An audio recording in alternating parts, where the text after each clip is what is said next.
On the 27th of October, 1962, the fate of the entire world came down to the decision of one exhausted man, sweating in the dark belly of a submarine deep beneath the Atlantic Ocean. American warships were dropping explosives into the water all around him. His captain believed war had already begun and had ordered a nuclear torpedo made ready to fire. And the only thing standing between that moment and the end of civilization was a single naval officer named Vasili Arkhipov, who quietly said no. This is the story of the day the world almost ended, and the man almost no one has ever heard of who stopped it. To understand how the survival of humanity ended up resting on one submarine officer, you have to understand just how close the world had already come. By the autumn of 1962, the Cold War between the United States and the Soviet Union had reached its most dangerous point. That October, American spy planes discovered that the Soviet Union was secretly building bases in Cuba, just 90 miles off the coast of Florida, capable of launching nuclear missiles that could strike American cities in minutes. For 13 days, the two most powerful nations on Earth stood eye to eye, each with thousands of nuclear weapons ready to launch, and the world held its breath. President Kennedy ordered a naval blockade around Cuba to stop more Soviet weapons from arriving. The Soviet ships kept coming, and with every passing hour, the machinery of nuclear war crept closer to the point of no return. Then came the single most dangerous day of the entire crisis, a day that came to be known as Black Saturday. On the morning of that 27th of October, an American U-2 spy plane flying over Cuba was shot down by a Soviet missile, and its pilot, Major Rudolf Anderson, was killed. He would be the only person to die in combat during the entire crisis. What almost no one knew at the time was that Moscow had not ordered that attack. Local Soviet commanders on the ground in Cuba had fired on their own initiative, without permission from their leaders. The most powerful armies in the world were now so tense, so primed for war, that the people at the very edge were beginning to act on their own. And far below the surface of the Atlantic, that same terrifying breakdown was about to play out inside a metal tube with a nuclear weapon on board. Because the Americans did not know that the Soviet submarines hunting beneath their blockade were carrying something no one expected. The Soviet Union had sent 4 submarines toward Cuba, and each one secretly carried a nuclear torpedo, a single weapon with roughly the destructive power of the bomb that had destroyed Hiroshima. The American Navy had no idea these nuclear weapons were down there. One of those submarines was called B-59, and by the 27th of October, it was in a desperate state. It had been hunted by American ships for days. It had lost radio contact with Moscow and had no idea what was happening in the world above.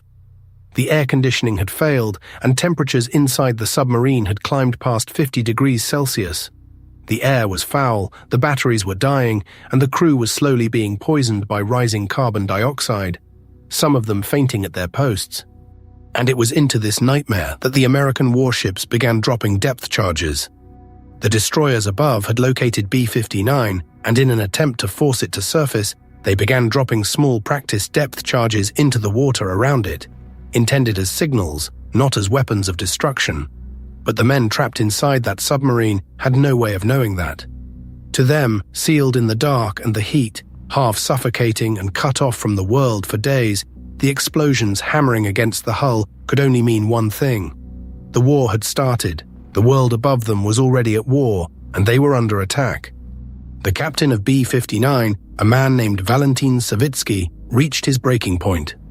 According to the accounts of those who were aboard, Savitsky, believing his submarine was about to be destroyed and that nuclear war had already broken out, ordered the nuclear torpedo to be prepared for firing.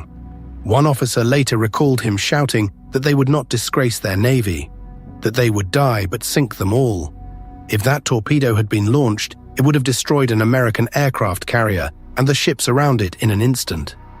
And in the white-hot tension of Black Saturday, with a pilot already dead and both nations on a hair trigger, the near-certain response would have been an American nuclear strike, followed by a Soviet one, and then the unthinkable full-scale nuclear war between the superpowers. But the launch of that torpedo required something that, on this one submarine, the captain alone could not provide. On most of the submarines, the decision to fire the nuclear torpedo needed the agreement of the captain and the political officer. but B-59 happened to be carrying the commander of the entire submarine flotilla, a 34-year-old officer named Vasili Arkhipov, and because of his rank, the launch on this particular boat reportedly required the agreement of 3 senior officers, not 2.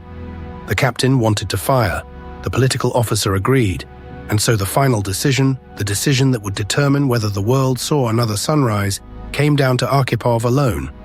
He refused. In the suffocating heat and the chaos, with explosions still ringing against the hull and his captain demanding they launch, Arkhipov held his ground. By the accounts of the crew, he argued that they did not actually know they were at war, that the explosions might be signals rather than an attack, and that surfacing to assess the situation was wiser than firing a weapon that could not be taken back. He calmed the captain down, he talked him out of it, and instead of launching a nuclear torpedo, B-59 rose to the surface, into the night air and the waiting American ships, and then, unharmed, slipped away and turned for home. The torpedo was never fired. The world never knew how close it had come. Above the waves, in the corridors of power, the crisis was quietly pulled back from the edge as well. That same night, in secret, the brother of the American president met privately with the Soviet ambassador, and the two sides reached an understanding. The Soviet Union would remove its missiles from Cuba. In return, the United States publicly promised never to invade the island, and secretly agreed to remove its own nuclear missiles from Turkey, near the Soviet border. That secret part of the deal was hidden from the public for more than 25 years.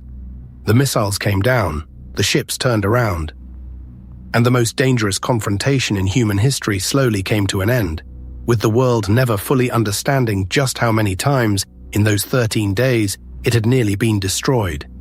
As for the man in the submarine, he simply went home.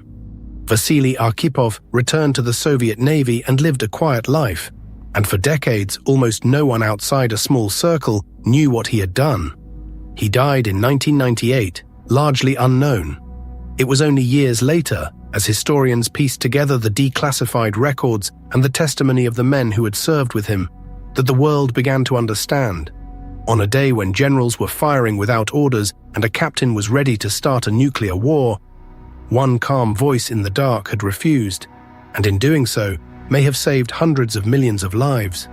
It is worth being honest that some of the most dramatic details come from the memories of those who were there, and memories can blur. But the core of it is not in doubt. A Soviet submarine carried a nuclear weapon, its captain wanted to use it, and Vasili Arkhipov said no. We like to imagine that the end of the world would be stopped by an army, or a president, or some grand act of heroism witnessed by millions. The truth is stranger and quieter than that. The closest the world has ever come to destroying itself was turned back by a single tired man in a broken submarine, whose name most people have still never heard. If this story stayed with you, and if you believe the most important stories are sometimes the ones we were never told, then subscribe, because we have many more true stories to tell.